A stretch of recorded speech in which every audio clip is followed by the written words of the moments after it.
On compte pas moins de 44 millions de réfugiés de par le monde, des hommes, femmes et enfants déplacés à cause de conflits. Chiffre interpellant livré en marge de la journée mondiale du réfugié.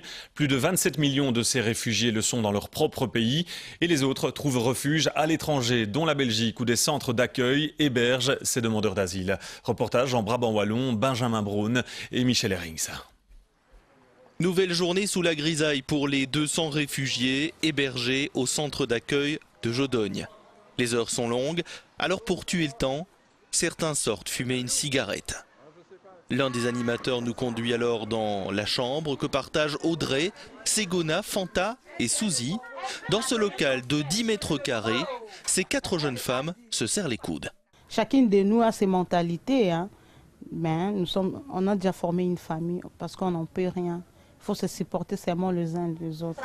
Dans cette promiscuité, la cohabitation peut rapidement devenir un enfer.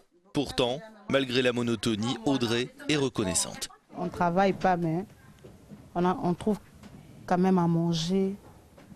Et puis on a là où dormir. C'est ça l'essentiel. Le reste, ça viendra. Car l'objectif de tous est de s'installer chez nous à long terme. On trouve dans ce centre ouvert différents cas de figure. Nous sommes avec des personnes qui sont des primo-arrivants, mais également des personnes qui ont déjà entamé différentes démarches et parfois même différentes demandes. Donc c'est très varié. À peine 10% d'entre eux obtiendront le précieux sésame, autant dire qu'ils sont nombreux ici à n'être que de passage.